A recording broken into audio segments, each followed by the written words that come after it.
and welcome. We are here for week 7 of the WTRL's Zwift Racing League. I'm Kate Bates. Anna Russell, we have a team's time trial on our hands this week, just shy of 30 kilometres. The Magnificent 8, can we call it mostly flat maybe? Yeah, mostly flat. We've actually done this course before. I can't remember if it was season 1 or season 2, but this is a great team time trial course. I remember in the last one we commentated on, one of the men's teams, DPAC, I think it was, dropped a rider on the one kind of big climb and made a huge difference. So I'll be interested to see the strategies tonight of the different teams on that climb. Do they drop a rider or do they really try and stay together for the flats coming up after that? I cannot wait to hear everything that's on your whiteboard this week. I feel like it is going to be jam-packed actionful. Let's take a quick look at the course because there are a few little lumps out there. So we can take a quick little look at what that looks like. So there is actually a KOM, Anna, not a giant one, but it's still there. Yeah, it is a reverse Watopia KOM. The crucial part really is that first 400 metres. It's really steep, comes around those two bends. You can just see going around there. Then it sort of flattens off. So if you can get your team around that top part and keep them together, they will benefit from being together on the downhill and the last 20 kilometres of flat almost. So, yeah, it will be decisive though. It will be, I know what strategies I think work best, but, we'll see what pans out. Well, you're, of course, DSing a team, so I feel like maybe we'll get a few of your sneaky tactics and some of that advice, but maybe not all of it. And there is a couple of moments where it could seem sensible to each go their own pace a little bit and regroup, but a lot of energy and time is potentially lost doing that, so I'm not sure that is the smartest. The other thing we need to look out for is that we are in week 7 of an 8-week series. Of course, we have the prospect of teams being promoted, other teams being demoted. So when we take a look at the overall standings, it is not just the top of the table that is of real interest. So let's take a look at those because that'll tell a few stories tonight of what we may be looking out for. So let's take a look here at the women's APAC Division 1B. TBR Smile-On leading the way. Oh, only 1 point, though, ahead of Zed Sunreal and the Bambag Babes back on 111. Well and truly still open this category. The Bombshells in 4th, 4 points adrift. The Fiery Kittens in 5th. We Raced for Cake. They are in 6th and Phenomenal in 7th. So, again, it's not just those top 3, but also those bottom couple that we'll be really watching their results this week. And looking at Division C, we've got TBR Smile-On C leading it out. Quite a good lead there, pretty comfortable against AHDRL Crazy Cakes. Very close battle there with Rave C Aussie, so that'll be one to watch. AHDRL Cruzettes in 4th, the Spin Mafia in 5th, TZP Lacklax in 6th, the Herd of Corellas in 7th, the Degenerates in 8th, CMA Queen Bees in 9th, and the TBR Party Bus in 10th. I always want to join that party bus. So let's go over to the Ds. The Rave D Oz are leading the way. They're ahead of the Diamonds, but that race is still up for grabs. The Daiquiris in 3rd. The Herd of Bilby is coming in 4th. And CMA Girl Power in 5th. They missed a couple of weeks, but they are back and racing. So let's see what they can do tonight. Now let's take a look at the men's. Anna, here you go. Your favourite team on the top. I mean, I'll try and be a bit neutral, but yes, DPAC Elite leading it out, 119 points, quite far ahead of Aero in 2nd, and then Relentless Anarchy in 3rd. So, I mean, that could be the top 3. I don't know. Unless DPAC has a total nightmare, they look like they might take this league out. Evo Savages in 4th, Eat Dirt Aces in 5th, Team ZWC Blast in 6th, Smooth As Sun in 7th, Cryogen Super Banyers in 8th, KRT A Suck My Kiss in 9th, and the WMZ All-Stars in 10th.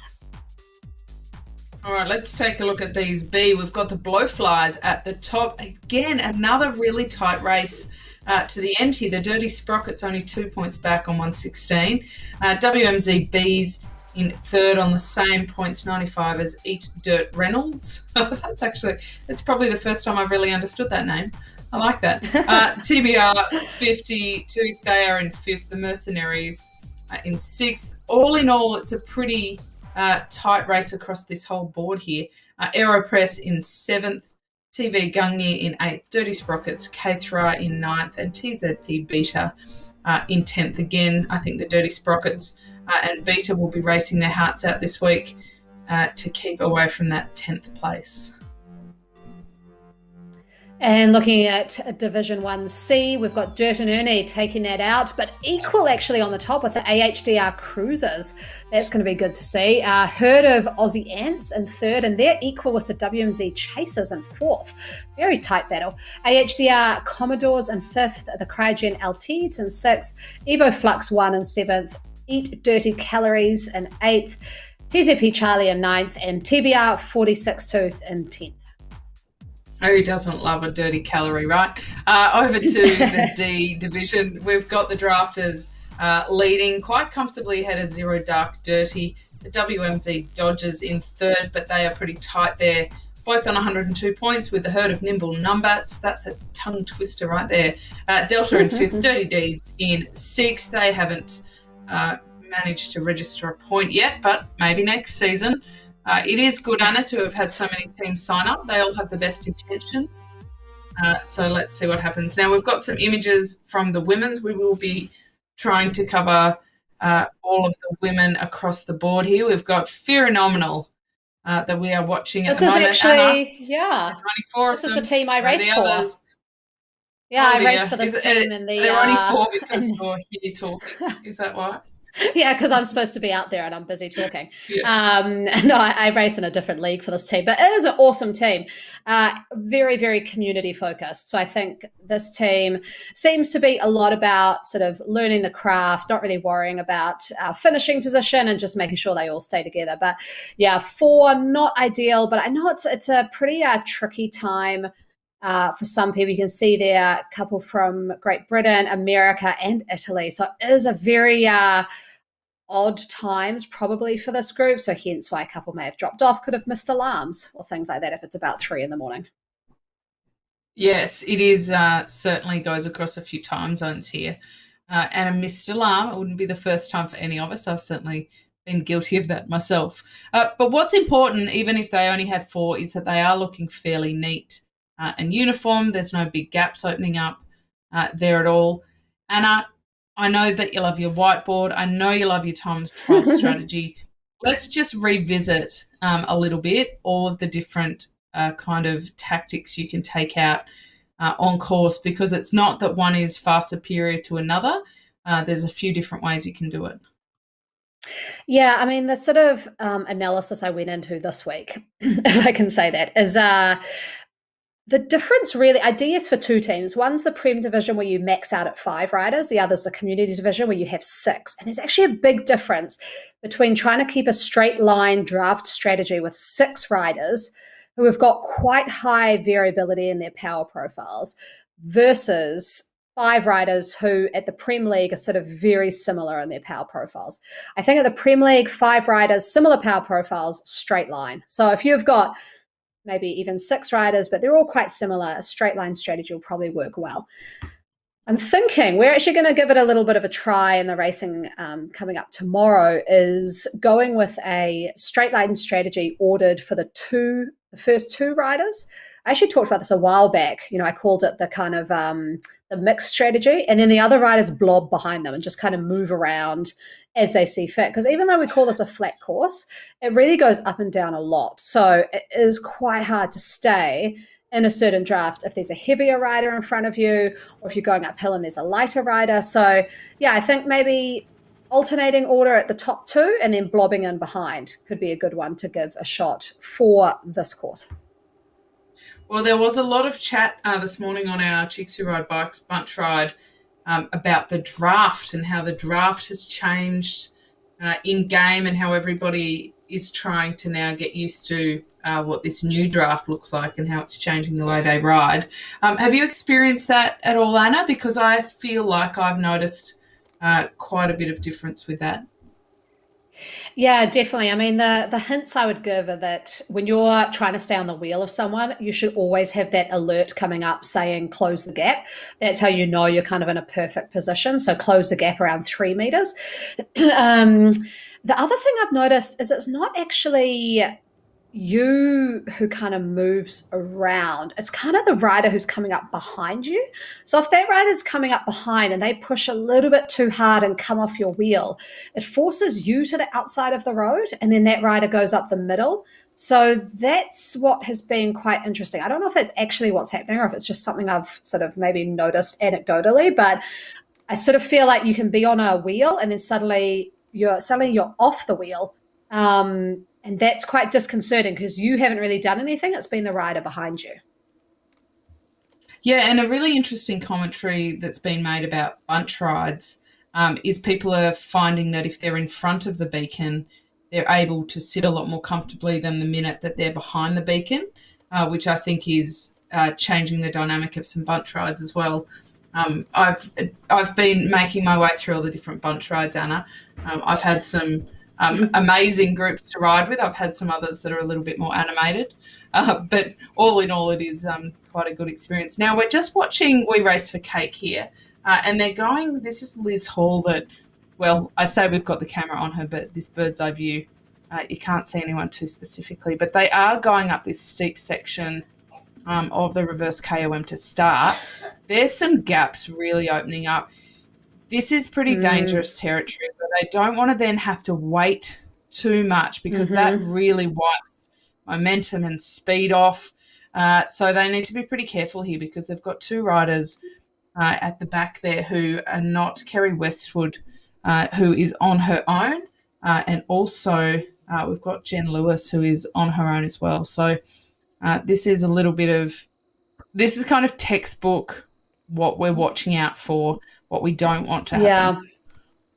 Yeah, and I think for this climb, you've got to have a strategy of perhaps, you've got your two strongest hill climbers, maybe one paces the group and then the other one sweeps the group. So you have someone, setting a pace that they know everybody can hold, so not heroing it off the front and trying to get the QOM. And then you've got the other really strong rider, kind of where we're seeing Jen here, so sort of near the back, getting anyone behind her on her wheel and pulling them up to the group. So it looks like this team, even though they splintered on that really steep part, has come together on the flat part after that. So I'm not discounting that was a good strategy because they've pushed up, they've regrouped, they'll stay together now, but it did look like they were using a little bit of a sweeper there just to help that last rider get on. Yeah, they actually came back remarkably well because I was only seeing 4 riders, but there is in fact 6 of them and they all are back together now. So that's pretty good going by them. Malene is just coming onto the back here, and then they will have 6 over the top here. So that's actually not as bad as we thought it could have been a little bit further up. And what we can see if we look at the mini-map is there's a team not too far in front of them as well. Yeah, so they've phenomenal. got something to chase. Yeah, 12 or 13 seconds. That's something that I think you always feel is achievable. If we just take a bit of a look at these split times, pretty tight race here. We knew it would be tight. I'm looking forward to the TBR coming through here, but Zed Sun and the Bam Babes are separated by only 1 second through that first 6 kilometre time split. Now it is about 28.8k, so the 6 kilometre is a decent indicator, but a lot can happen. We have seen some quite spectacular explosions happen in the back end of some team time trials this season. So this is the Bam Babes. We know that they are moving pretty fast out on course, but not too dissimilar to We Race for Cake. There's also a few gaps opening up here. I think this is a very hard part of the course to stay all together. It's just how much damage gets done. Yeah, exactly. I think these Bam Babes are actually looking pretty good. I did get my weekly message from Lucy Esdale from the Smile On team. So they're actually saying that they're trying to look magnificent fashion-wise. So if we see any TBR teams out there, apparently they've bought their A game. I don't know if anyone saw on my social media, I've been watching a bit of the Giro d'Italia, and I put up a video. I have been accused of being too harsh with the fashion ratings. So I put up what I saw as a 10 out of 10. So now everyone knows what the standard is. They will know what I'm looking for, and I'm hoping people bring their A game. I mean, looking already. I'm seeing a lot of matching socks and gloves here potentially. I'm Accessories. loving I'm loving that matching helmet at the back with the Tron. This team, yeah, they said they were bringing their fashion A game. I would have to say, for a little look here, they're looking pretty good. They're looking pretty good. I actually saw that post of yours, Anna, and I was quite confused as to which rider you were referring to. Um, you were referring to a rider with a very bright purple kit on. However, everything accessorized perfectly. I showed it Oh. to my mother, and she was on your side. She said, "Of course, it's that one." She said, "Look, everything matches." And I just rolled Yeah, my eyes at her exactly. because I thought it was atrocious. So, look, I think you are the fashion queen here. I will leave that to you, and you can hand out those awards. Yeah. So, yeah, I might put it up on my actual Instagram post so that because the story's now disappeared, just so everyone has seen it. There's Yeah, you no don't want it excuses out lost. there. That's like a time No, capsule right there. exactly. If there's anything I want on my tombstone, it's that I knew Avatar fashion.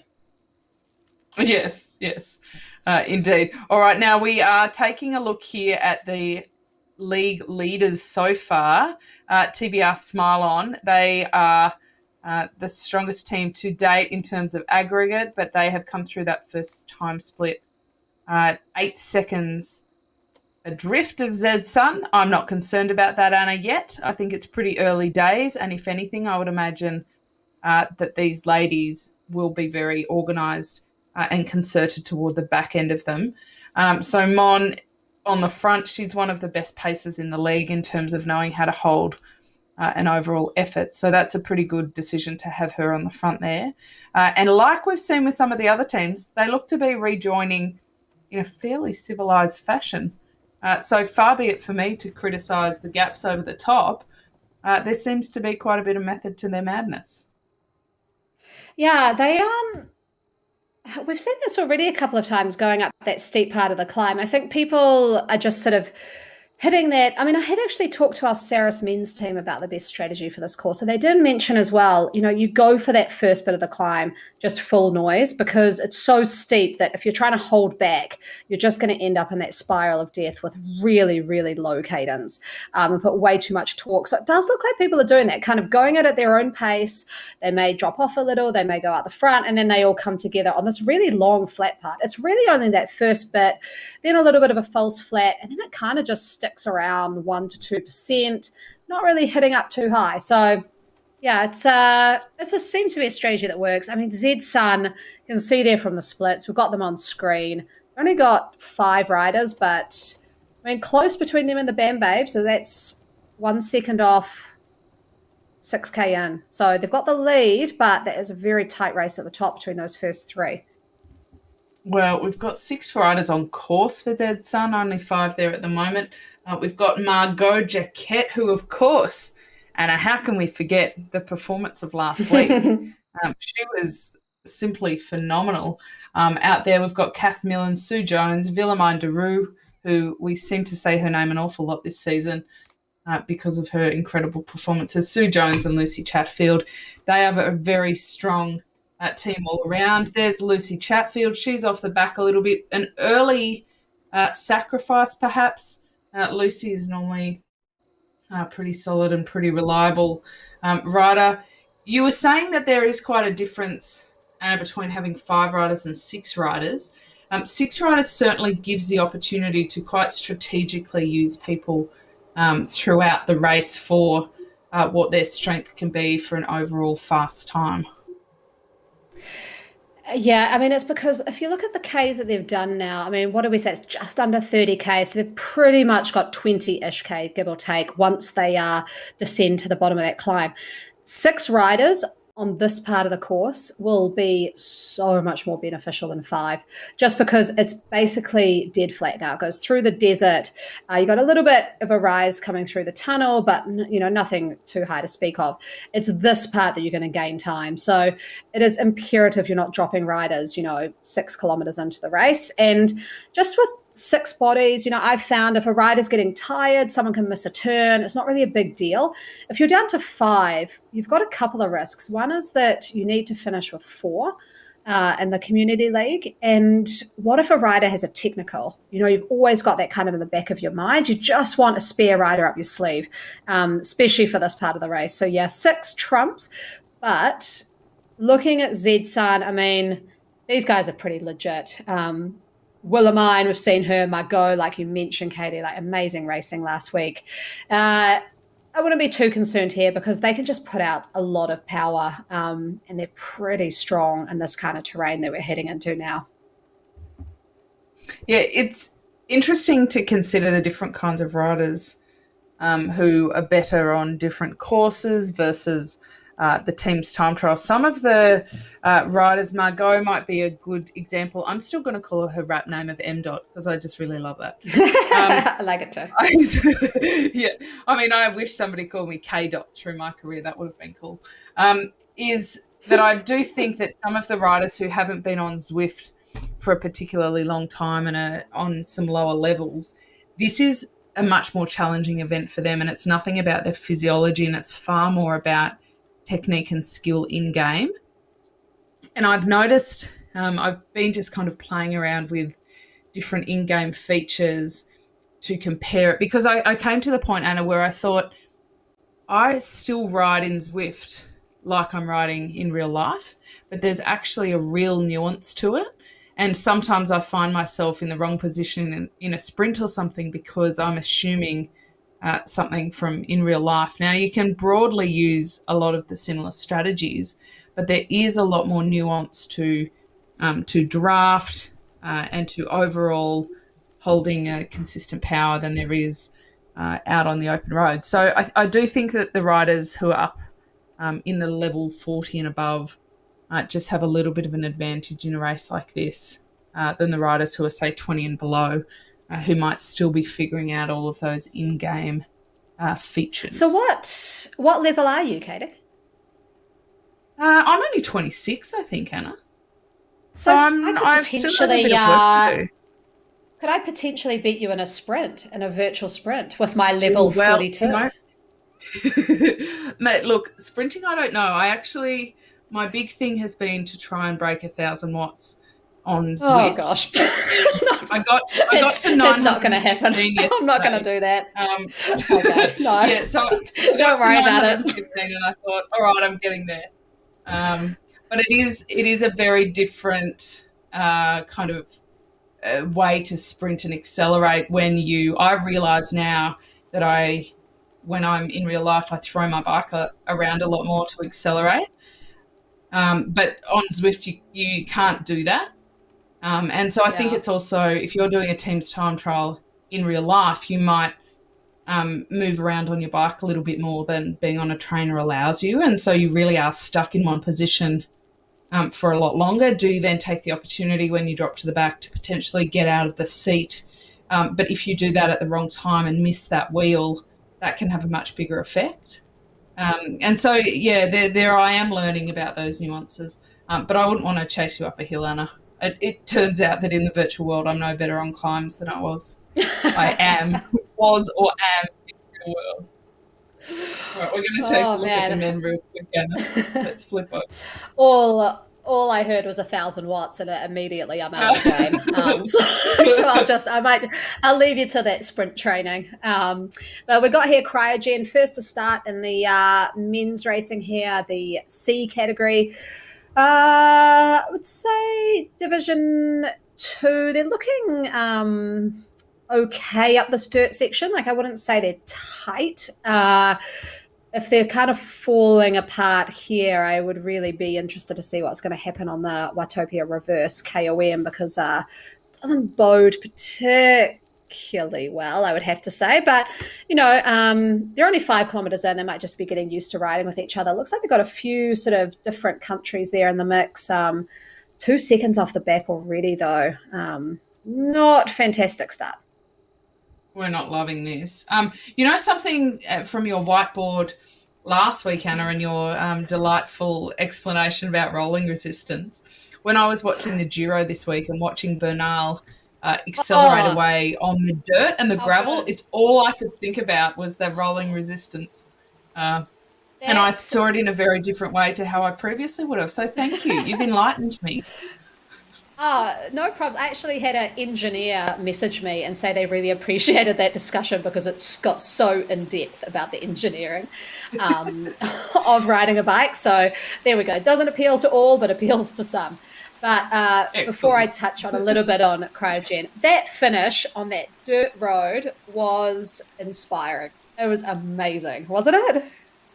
It was so cool. It really was. And I thought, with all of these new Zwift worlds that are being built at the moment, a new one is just about to launch. I think everybody assumes it's Tokyo based on the chatter, that it isn't too long before they do some epic Italian finishes like they've done for the Tour de France. We've got a couple of good French climbs, maybe some good Italian climbs with some dirt in there as well. Imagine if Zwift did a Strada Bianchi. That would be Oh, unreal wow.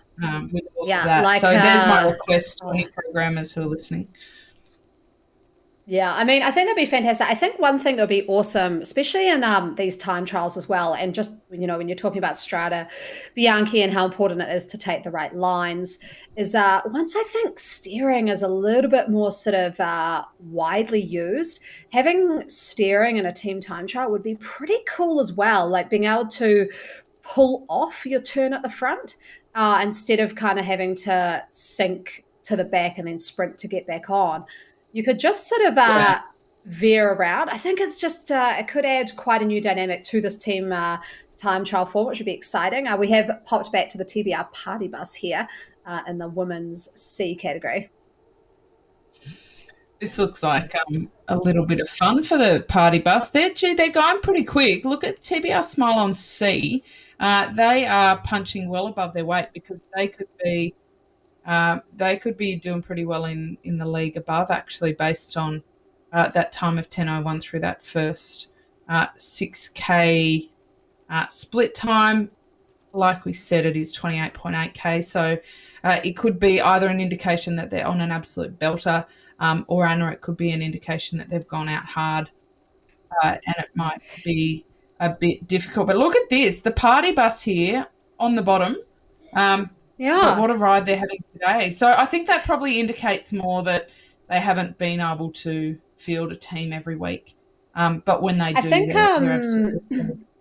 from the message I've got from this team, they also could be drunk. They've got their nicknames here: Beachcomber Bridget, Tia Maria Tina, Stoli Crush Oh, Stacy, and Manhattan Michelle. So I mean, these guys oh, are partying heavens. on the bike and off. Right. So your theory is that they don't have a lot of points because some weeks they're just They've too just drunk had to big get on their nights. bikes. And Well, we then love a good sometimes party you just, spirit. when you're playing pool at the bar and you just have one too many drinks and your pool game goes out the window. Maybe it's like that for the team time trial. They're just at the perfect sort of level and they've just come together and this is what's happening. They're sort of out there crushing it in the sea cat. I love it. It could. Now they're looking at about a 52-minute overall time here, so that's pretty cracking, actually. And there's a couple of teams that are looking to be in the 51s, but that actually puts TBR, the party bus, in a pretty good standing overall. For comparison, the We Race for Cake AHDR ladies over in the Bs are looking at about a 47.5-minute finish. So there's about a 6-minute differential. That's pretty good between grades. I mean, you could expect sometimes a bit more of a drop off there. So they're doing pretty well. They're moving along pretty well. But what I think is interesting in this grade is that, Anna, they seem to be really taking their time with the racecraft and the strategy of it. They're often quite neat. So even though we may only have 4, and a lot of the time there is only 4 on the start line because they are struggling some weeks to field full teams, because a lot of these teams, it's good to remember, have so many teams across every division that it's almost a game of numbers. And bearing in mind that every bunch ride I do on Zwift has about 5% women to the 95% men, and it's not because they're all on women's rides. It's just a sheer game of numbers. this is pretty remarkable to have this depth in the women's field. Yeah, and I do want to note as well that, I mean, I raced the Champs-Élysées course last week, and I got dropped, I think, in the first 20 meters. Is where I got dropped from the pack, and ended up racing for 50. So you had 20 good meters. I had 20 good meters where I went, boom, I'm back, and then went, oh, actually, no, I'm not. Was racing for 50th, so pretty much was racing for last place. Still super enjoyable, really fun, great camaraderie in the backpacks. I mean, we don't usually sort of watch the end of the back of the race, but it was still super fun. So I can see why, you know, people are still showing up week after week and racing, because it's not just sort of out there to win. You're sitting at the back and, you know, having a laugh, trying a few different tactics. I mean, I tried a solo TT off the front. I mean, still so much going on, heaps of fun. If you haven't seen the World of Zwift show this week, we do an interview with Laura Perry from Agawatt, who's doing great things for women's racing across all categories. And I actually asked her if she, you know, was aiming for sort of the Prem slot or upgrades for her lower category teams. And she was like, no, we're not into that at all. We just want to turn up, have some fun. We basically see every time we race each week as a bit of a party. We all chat on Discord, like before the race, during the race, after the race. So I think that's a focus for most of these teams. It's really cool. Yeah, you're right. I do think I do think it is pretty important that you know, we recognise the fact that Zwift racing is equally as fun whether you're in A's or D's at the front or the back. I think the same kind of general rules apply. Speaking of general rules, Anna, we wouldn't be a broadcast without talking about fashion. And Nathan has done a bit of a special thing here. He's got your fashion choice up. So let's take a look at this. All right, you got to talk us through this. Yeah, that's it. Okay. I'm not sure. Perfect. Helmet colour matches the shirt, matches the green, which matches his drink bottle lid, matches the detailing on his socks, shoes, and the backstay, and the inside of the front fork. Absolute 10 out of 10. Looks amazing. Talking to my husband, the only thing I would nitpick on that is the sticky tape holding his earpiece in was bright blue. If he'd just made that bright green, but I'm not gonna nitpick too much, because that was just watching that race. I went, that's it. That's my 10 out of 10. Because people were asking, what is a 10 out of 10 you're looking for? That's it. So there we go. All right. I mean, do you have no care about the actual colours themselves? I mean, I know that you're not a big fan of orange. So what if we swapped the purple in for orange there? Would you still be as big a fan? I'm just curious about whether the colours come into play. Yeah, I mean, orange isn't my favorite, but if it was matched like that, I wouldn't mind. I remember, I think it was Beast Mode last season. I remember they all had orange on orange tones. And I think I even said, like, I don't love this color, but I love how this is all pulled together. So yeah, I'm all about maybe it's the thing my husband and I have. We were just watching the Giro and every team were like, ooh, that glove combination wasn't great. You know, so I think maybe that's just a thing we've got. And I think, Anna, the real question is when one is getting dressed, either in the virtual world or the real world, we really need to think, what would Anna do in this situation? And if we guide ourselves based on that question, you just cannot You'll go be wrong. fine. Yeah. Now we're seeing an overtake here, and this is quite a cluster of purple here, because it is two of the teams passing each other that are wearing the same kit. So that's what's happened there. But that is as clean an overtake as you will ever see. And maybe because they're teammates and there is that absolute respect, so nobody dared to get in the way. But Spin Mafia have zoomed past there. They haven't lost a rider. They haven't been slowed down at all. No. They're keeping in very good shape. And Anna, I also noticed 5 of the 6, good to still have 6 with 10K left, on the Tron bikes. So what do we think about bikes for tonight? I mean, I think if you've got the disc, I would be using the disc wheel.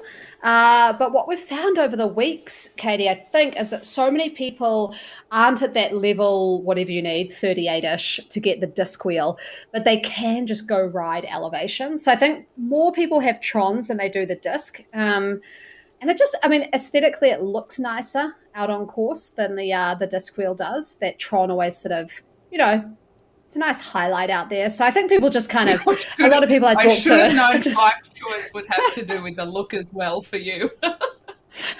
Oh, completely. Yeah.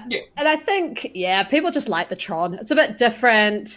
It's Jennifer Real. Yeah, so Jen's actually the team manager for the team that I ride for, and she actually, talking about that, Katie, last week she asked me what would be the bike selection for the Champs-Élysées, and my first question was from a fashion point of view or from a like speed point of view. Yes, because there's a legitimate payoff. I mean, you got to feel good to go good, right? Oh, exactly. And people know the rules on the team that I DS. If you're wearing mismatched clothing, you're off the team. Simple as that, you know? So, yeah, you just make the rules loud and clear. I know I'm not the only one there. I know that Evo Savage's team has a very, very strong rule around magenta. So there we go. It's not just me. But, yeah, for this course, Tron or disc, definitely the way to go. Looks like there's some early sort of level riders there with slightly deeper wheels, but yeah, Tron and disc, fastest one for this Magnificent 8.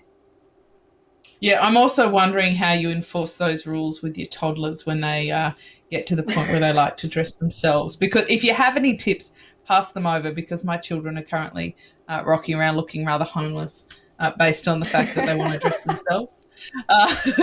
So, yeah, any help would be much appreciated. We're looking at the cruisettes, Anna. For the most part, they're looking pretty neat. They are still with 6 riders. So that is, at this point of the course, a real advantage. It's a pretty fast run home for this last 10K. Yeah, this is, like I said, they sort of come through the desert. It's very, very flat, but they do go into, I believe, that sort of Ocean Boulevard tunnel area.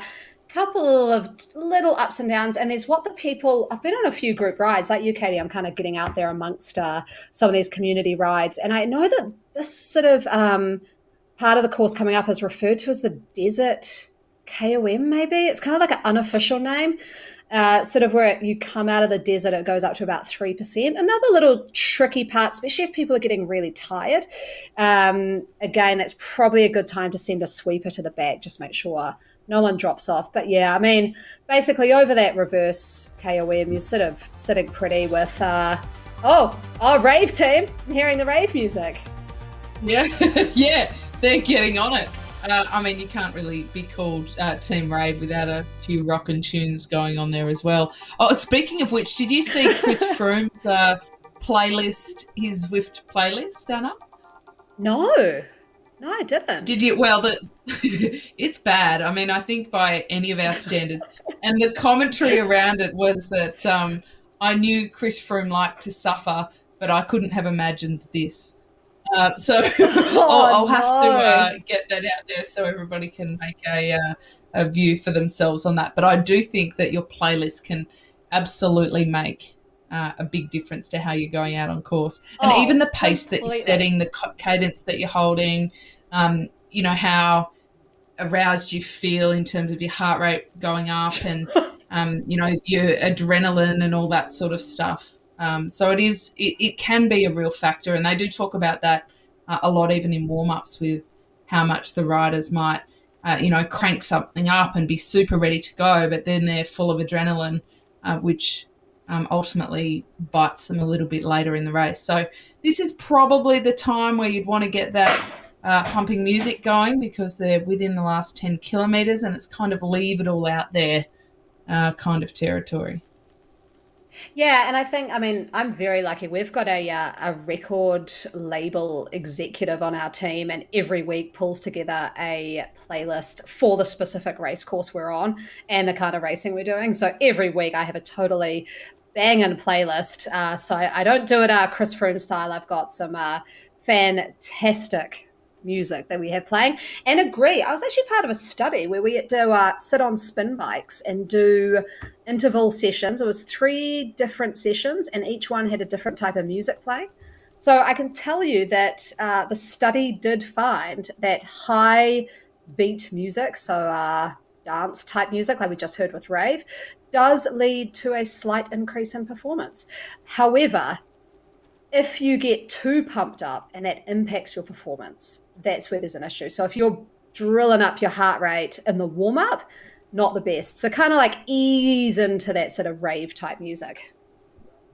Yeah, well, interestingly, a German university did a study as well on the cognitive ability of doing maths problems, simple maths, but up to more difficult kind of problems while exercising. And they found that while your heart rate is over about 120 to 140, that your ability to process numbers was about 30% better than if you were at rest.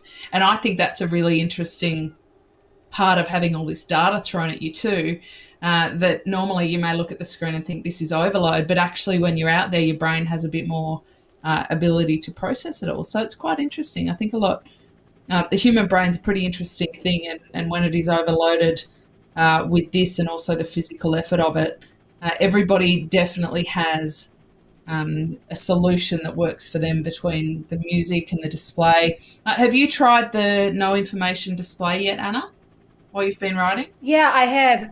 I actually prefer that. If I ever do an FTP test on Zwift, before this no heads-up display was there, I'd just tape over what the numbers were showing, just because. So I'll give you a little gaffer insight. tape on your TV. Yeah, exactly. Yeah, exactly right. I am kind of the belief that numbers are great almost retrospectively. So if you've done a race, it's great to go back and look and go, oh, that was my peak power. That's fantastic. I think they can be really self-limiting. So if you have an FTP of, I don't know, say 200, and then you're going out and doing a race and you're seeing your numbers go higher than you've seen before, and you start to almost freak out and go, oh no, like I may blow up. I should tone it back. But if you're doing all this training and you're racing, you're going to get fitter and your numbers are going to go up. So you shouldn't be scared when you see them going up. So I think this sort of clean display with no numbers there is absolutely fantastic. I can't wait actually after this baby's born to head out into a race and turn off all those numbers and just go for it and see what data comes out at the end. Because I think, yeah, you just don't want to be limited by what you're seeing on the screen the whole time. Yeah, I agree. I think when you're probably new to cycling, the numbers can be helpful to give you a little bit of a guide to help you with perception versus reality, especially with with pacing and all that sort of stuff. But certainly I think when you get a little bit further down the track, you need to know what it feels like and not just be guided by numbers, because it can work in both ways. You can both overcook yourself and also underdeliver based on hesitation, thinking, oh, I can't hold that power for that amount of time, I'll back it off a little bit, and vice versa. So I do find that no display interesting. I haven't yet gaffer taped my TV, but I haven't been far off. So I've definitely taken that display off quite a fair bit. All right, now let's just take a look at these split times, because we're looking at the Division 2C this evening.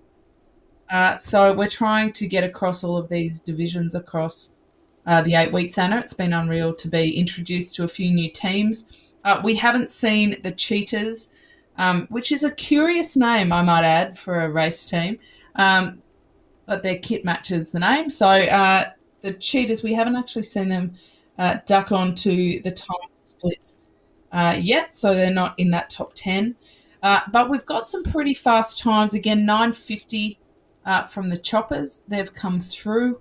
And there we are. We've got the Levantine are the only ones that have gone through that 14K mark so far. But the Choppers are the ones that we'll be looking out for and Eat Dirt Cheap. Only 1 second between those. Talk about a race. And I also wanted to ask, did you notice that Mark Gigante has now changed his Zwift name to Papa Gigante?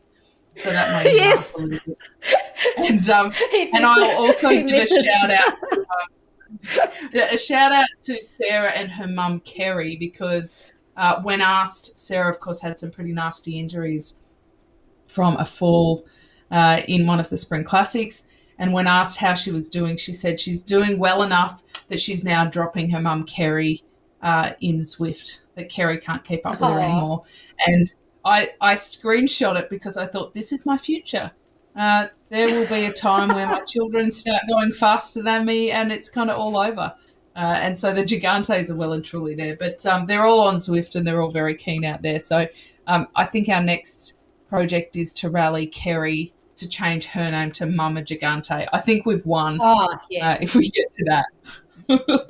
Oh, that would be fantastic. I mean, I got that message too that he had changed his name to Papa Gigante. So love it. Love the whole family Zwifting. I think that's absolutely fantastic. My parents in their 70s have just started Zwifting, which was really awesome. We actually went on a little group ride, which was my dad, my brother, myself, and my son. I managed to hook up his Fisher-Price smart bike with a little speed sensor, thanks to DC Rainmaker. How-to on that. And had a little meetup. So that was a 3-generational Zwift meetup. So yeah, it's super fun when you get the whole family involved. That is very cool. Very cool indeed. All right, now we're looking at Tune Bike Works. We're still on the Division 2C. Fellas, this is a cool kit. I haven't seen this kit before, but Anna, retro. This is your domain, but I quite like this kit. It looks quite South African to me, actually. But if you look at that flag from Dylan, where is that? I've just actually seen Sart Spinks has come into the social saying go Tune Bike Works. So if you can tell me, what is the flag of C. Dylan? Because that almost looks like the flag that they've got on the side of their shorts there. It's part of Evo, so no, forget about that. It probably is South African then. That was a nice kit. Dave told and I last week, Anna, we failed so badly on the flag front that we kept calling out countries that were in fact very wrong. Thankfully, everybody was correcting us on the stream, but by the end we were like, we give up. If anybody can tell us what this flag is, that would be really helpful. So it is. I mean, thanks to Mauritius. Well, what I was going to say is, Mauritius. Yeah. There you go. Mauritius. And, for reference, when we are looking at it, these flags are tinsy tiny that we are seeing. So sometimes we can see the detail of them, but other times we can't quite see the detail of them, and that's why we're not able to necessarily see it. But if we do dive into Zwift Power, we can find it. So Mauritius, that's quite a cool flag and quite a cool kit. So I like these guys. Now, Tune Bike Works also not they are in 3rd position at the moment after that first intermediate. Pretty tight race between them and TZP Chucky. It'll be interesting to see how this kind of plays out in the next 10 kilometres or so, because at that second time check, it's again the Choppers who are going through the fastest there. They've got a decent buffer there on Eat Dirt Cheap. It's only 7 seconds, and you might think that that's not too much, but it's gone from 1 second after 6K to 7 seconds after 14K. So that shows a good acceleration by the Choppers. Tune Bike Works have been fairly consistent with their time gap behind, but it is, and they've also increased the pace there on Chucky. So they're kind of maintaining their solid 3rd position for now. So here, Chucky, only 4 left. Really nice straight line form there. Very, very good. So they're sitting in 4th, 4 riders, but I think they're riding extremely efficiently here with, it looks like Nikki the Zwifter from TZP Chucky on the front on that orange Tron. Looks like they could be using the color of the Tron to indicate a different order so that they know who should go behind who, coming past these waterfalls, which I always love the sound of when the riders go by. And looks like the women may be finishing soon. We're going to check out, I think, the Ds maybe with CMA squad goals. So this is the Cycling Mums Australia. Always love the mum groups out on Zwift. So cool to see these guys. 4 riders left, rounding through this Ocean Boulevard. So they'll come out of this with a little bit of an uphill kick, and then it'll be smooth sailing 1,500 meters to the line. So nice racing here from the CMA team. It's good to see the women maintaining their speed for the most part to the back end of this race. Across all of the divisions, there's some pretty tight competitions as well. CMA haven't been able to turn up every week, but when they have, they've been a fairly solid team. So it's great to see them out on course tonight. So pretty good performance by Rave D. It's a good thing for anybody playing along at home. You can actually go into Zwift Power and get a bit of an estimation of what their finish time might be. And when you do that, you can then also see whether they're kind of what they're doing in terms of splits, whether they're negative splitting. We've got the Daiquiris here. They've still got 5, so they're looking pretty good. They're sitting in second behind Rave D. It's nearly a full minute's gap there, but the Daiquiris look like they've played out a good strategy to date. This is a pretty easy section through here, Anna, except that when you exit the tunnel, it does kick up a little bit. And there's been many a bunch ride where the beacon has had a bit of a squeal as you go up that little bit, because it can quite unwittingly break into a few pieces. So we're just about to hit that. So if the Daiquiris keep a bit of control and tempo at the front, they should get through that relatively unharmed. Yeah, pretty big gaps here in this D category too. You can see that the Rave D Oz team 36.45. I mean, that's looking almost a minute back. Is this Daiquiri team, and then the Diamonds another sort of 40 seconds behind, and the next team almost another minute. So this is a very split apart D category. If you're racing this course in an individual race, great place to attack right here. You've got about 1,500 meters to the end. You can get a little bit of a gap coming out. Then there's another slight, very, very slight rise coming up. Only goes up to about 2%, but you can just push that bit too and just extend that gap. So little bit of a tip if you're racing this as an individual, but in a team time trial, you don't want to be doing that hero maneuver on your team. You want to just stay nice and close together. No heroes tonight, please.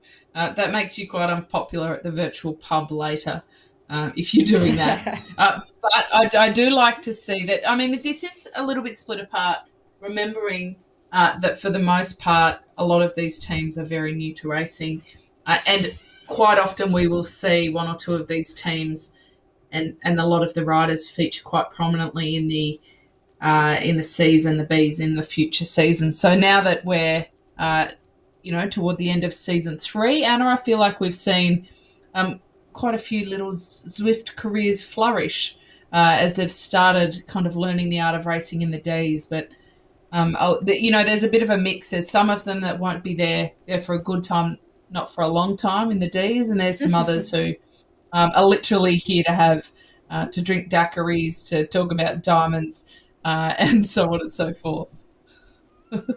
Yeah, it's actually quite interesting racing in the divisions that aren't A. Now that I'm sort of making my way down to the D category, is if you start to do well, you're starting to win the category. There's every possibility, and probably quite a high likelihood you're going to get pushed up to the next category, which when you're in A's you don't have, because there's nowhere to go after that. So you can kind of just go win races, and there's not that feeling of like, man, if I'm winning this race, I will pretty much have to move up next season into the next category, which is quite good, but then also a little bit scary, because then you become the sort of small fish in a big pond trying to make your way up sort of mid-pack again to leading that. I mean, you can see why people are getting so fit going through this race league. But yeah, quite a different dynamic in those lower categories when we look at the scratch racing. Yeah, there definitely is. I mean, I think I'm about a C where I sit at the moment, and I probably have the sprint of an A, but the endurance of a D. And so Zwift chucks me in C in the middle, and I have zero interest in up category because it would completely change it for me. I'm not there to keep progressing through the leagues at all, and it would really change the dynamic of it. So I do think that's a very interesting consideration, that some teams and some riders would be like, no, I'm not really here. That's not my trajectory. So that's an interesting one. CMA, they are coming in for the finish now, so this is good to see them cross the line. All 4 of them reasonably close together. We don't worry too much about these little gaps that open up at the finish. Here come Rave. Also, they've got 4 pretty close together. I bet they are pumping the tunes at this point, Anna, to get themselves through this final little section. Keep everything going there. They are sitting at the top of the leader board at the moment. They are the incumbent leaders and winners of this category, so they've done a great job. Yeah, they're going pretty well, the Rave team. I always like them. They're across quite a few different categories. Cool kit. I love the music we play when they come on screen. So, yeah, they're a good team. Performing well here, obviously, like I said before, big sort of dominating lead on this team time trial with big gaps between the rest of them. So you can just see these guys, performing, well above, with 4 riders at the end too, but it looked like they stayed nice and tight. Looks like this group maybe down to 3, which is unfortunate. I'm pretty sure they have to finish with 4. It just looks like they've dropped someone. Oh no, there's their rider, Kim. So she's just hanging off the back a bit. Maybe it's been a hard day in the office. We got Steph pushing some pretty high watts on the front to get them across. Yeah, they've done a good job. We've got Suzanne Lindsay, Kathy Driver, Steph, Kim Bueller, and Andrea R. For those ladies. We're back to the Bilbies. We can only see 2 Bilbies. That's a little bit disconcerting. Where are our other Bilbies? This is a bit of a bummer for the Bilbies. Maybe some of them got chopped up at Easter because, as I've explained to you, Anna, they are absolutely an Easter favourite in Australia, the chocolate Bilbies. No need to be afraid of them or think they're not divinely cute. They are. I will see them next year, I promise. So Fisher, I think, is at the back there for them. They'll finish a bit splintered, but, every time is a lesson, Anna. And I think especially with this grade, they are often really learning the nuances of Zwift. They're having a little bit of fun, so we throw our full support behind them for the herd of Bilbies. Yeah, so, it's hard because their 4th rider is quite far behind now. You actually see their 5th rider, I think, too, S. Peterson from Herd, which I think is a herd of Bilbies, also sitting quite far, obviously dropped at some point and just rounding out the finish. Always good for that last rider, even if they've been dropped, to go finish, because you never know if there's going to be a technical at the end, and this rider's result would actually count and ensure that they get points and not disqualified. So great to see Peterson there finishing it off. Fisher, a little bit, about a minute back. So a bit sad for the team there. Looks like they've just decided to ride alone. A little bit of pressure on poor Donna Fisher to get there for the time to tick over. But Razor Dow, Beck Den, and Carol Gervin, that's the 3 of them we're seeing at the moment. Carol Gervin is the one on the front there, kind of tempering her pace to a degree. And then we've got Donna Fisher, who is the one in the hot seat at the moment. Susie Peterson and Louise Bishop will round that out. I say good on them.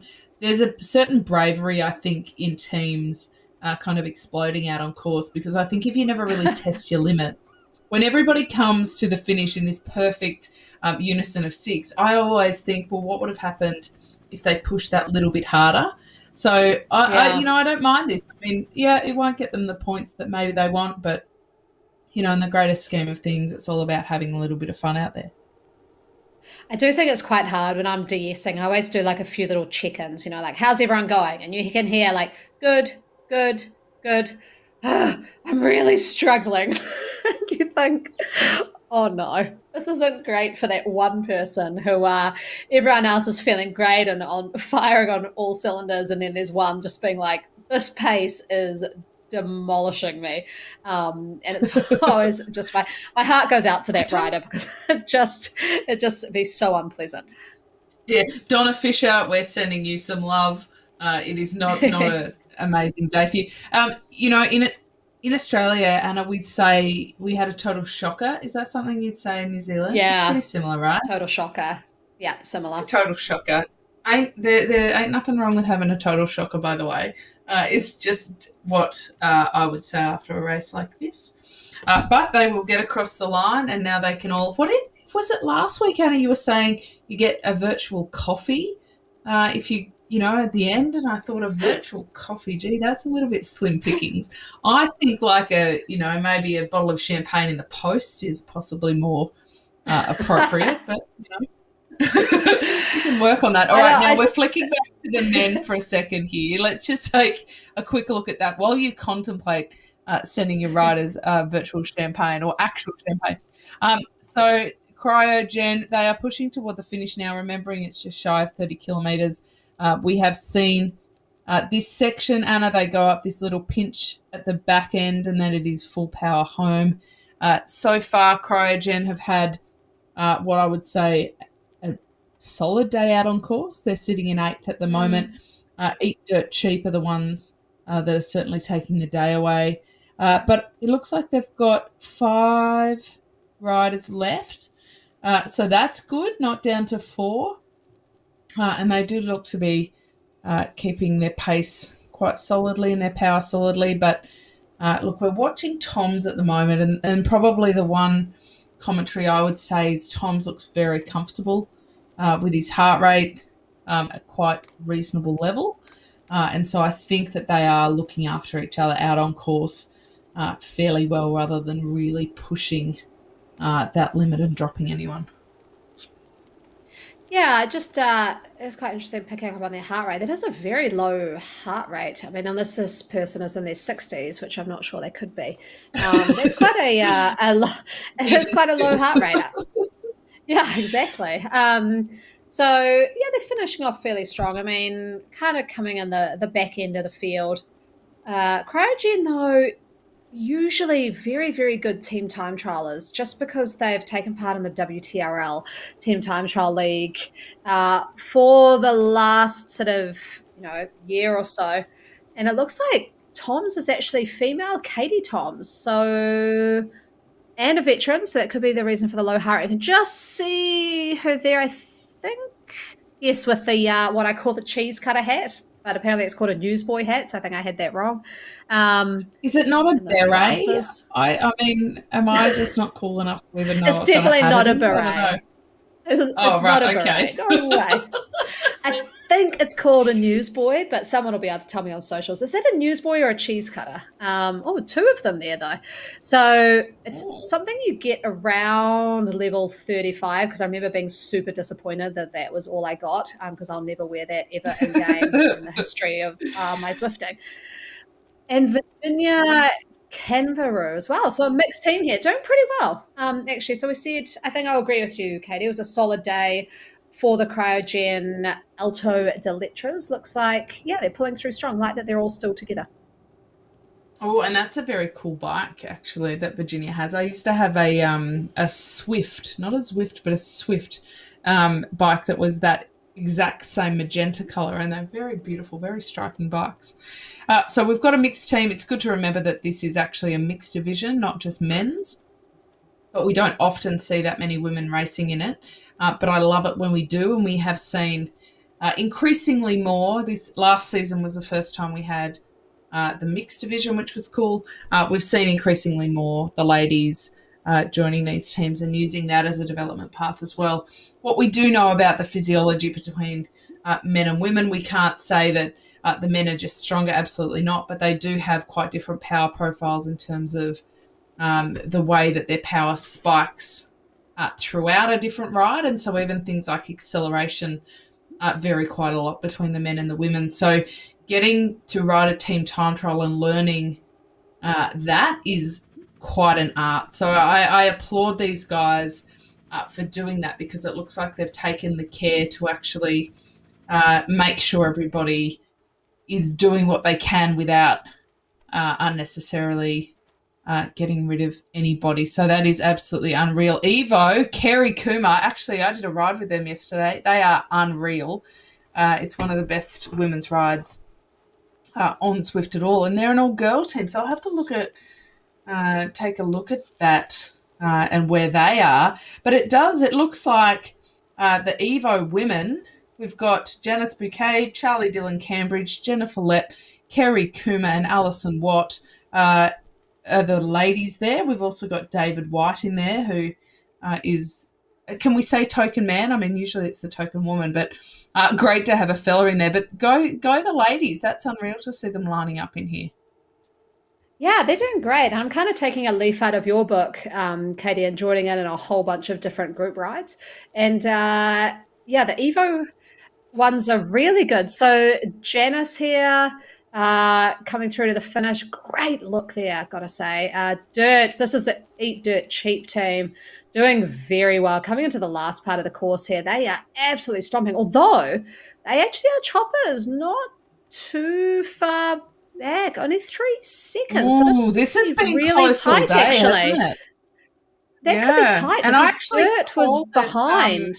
Yeah, on the second one. yeah. So I I'm not thought sure. that was kind of indicating that the choppers had built a bit of momentum, but good to see Dirt Cheap. Eat Dirt Cheap has fought back a little bit there, so we kind of hang on the edge of our seats at who crosses the line in first. They have to push all the way to do that. Referring back to your comment about joining different bunch rides, can I highly recommend a Sunday afternoon jaunt with the Evo ladies? It is very civilised. Anna, there is a lot of lovely lady chatter that goes on. It's quite a little bit of fun. So they go for an hour and they cruise around. It's a bit of a recovery ride. So it might be early night New Zealand time, about six or seven Jumping on o'clock. Put the kids to bed, get out there. All right, we're watching Chanda Singh. They are pushing towards the finish now. So they go over the line with 5 of them. They're passing a few riders at the end. They're coming through this finish pretty thick and fast now. Zed Sun, this is a team that has such a good reputation across every league. Zed Sun, they have a great development path as well. A lot of the lessons go down to their other teams, so they often have pretty solid strategies. So great to see them out on course as well. Yeah, they're looking really good. So I was a little bit distracted there because a few of the people on the socials were trying to get a photo from me about what a cheese cutter looked like. Apparently, it's not a very common term. So I actually I've never heard of it. potentially it might be a New Zealand term for a hat, a cheese cutter hat. So there we go. We'll just see. We'll just see what people come back with. But yeah, I'm looking at the comments and thinking it potentially is just a New Zealand term. So all the Kiwi listeners out there, you know what I'm talking about. What is a cheese cutter hat?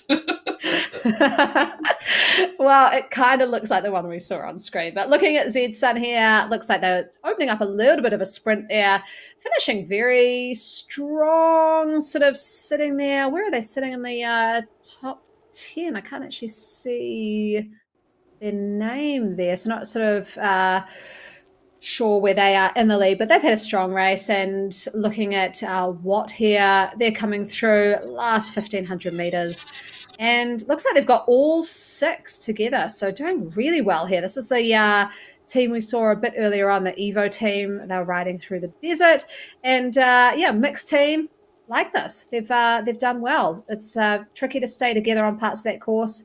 Looks like they're finishing with all 6. Well, look, Anna, I've just actually Googled cheese cutter. Apparently in Ireland it's known as a paddy cap, in Scotland as a bunnet, in Wales as a die cap, and in New Zealand as a cheese cutter. And in the US it's called a driving cap. So there you go. That kind of is a bit of an indicator. So there you go. Alrighty, we've got these ladies crossing the line there. They also have David White with the cheese cutter cap, or the driving cap, or whatever you may call it, depending on your geography. But since I think I have to take on New Zealand, it doesn't actually say what Australians call it, so we'll go with cheese cutter. Now we've got the choppers finishing here, Anna, significant because we are looking very closely at the time gap between Eat Dirt Cheap and the choppers here. They have been to and froing in terms of speed, so these fellas have got to push it all the way to the line, and they're doing that with those powers Look at that, pushing up above 400 watts. They're really absolutely getting every second out of it. Will it be enough? 46 minutes they've gone across the line. So it's been a pretty tight competition. We just have to wait and see what that final cut is, Anna. Yeah, I mean, I'm almost going to say that I think it could be the choppers, just because if you look at the sort of trend of their numbers, Dirt was a bit ahead at the 6K mark, but then they were ahead at the 14, and then the 20, they were just a touch behind. I think they may have rallied, although looking at them, where's their fourth rider? It's not looking good. So it's unfortunate for this team we're looking at here. Looks like they just got 3 riders, pushing it right to the end though. But yeah, not ideal, because you do want to finish with 4 riders at least. Oh, that's quite cool too. HDR has gone for the ladies kit in the purple and then the men's kit in the blue. So good way to self-identify themselves. And orange mohawk dude on the front. Looks like they're coming through pretty well. So, yeah, this team is very strong. Yes, well, and anybody called Orange Mohawk Dude, he wins in my books. That is Charlie Graves. Oh, no, sorry, I apologise. Andrew Atkinson. Andrew Atkinson is Orange Mohawk Dude. Look, he may not have matching gloves and socks, Anna, but I think the Mohawk gets some extra points because it actually matches the bike and the kit pretty well. So that's a good one for him. The Chargers, they have been sitting in third all day, but not super comfortably because Tune Bike Works not too far behind them in the end. They picked up a bit of momentum. So let's see where they can finish. Awesome to see a mixed team as well. So we've got a lot of the ladies representing out there tonight, which is unreal. Wow. That was, and well, all right. I'm not. Is that like? Wow, we've got. Okay, Santa. I don't even know where to start with these hairdos. Are they punking us? I think they're punking us. I think so. We got like Santa rolling past the Sasquatch behind him. It's all go out here with the characters racing at the end of this TTT, and they're all on their own. So they're just rounding out the finish here. Still finishing pretty strong there. Good old Santa, maybe he's trying to get fit for the Christmas season. James Costello will, from here in forth, be known as Santa. And Keith Turner, you are now the Sasquatch. I did not name you, but I don't mind it, I got to be honest, based on the aero helmet with the facial hair as well. I'm always really curious when you're talking about meeting people in real life for a ride that you've been Zwifting with. Like, so often the ladies are like, let's do a ride together.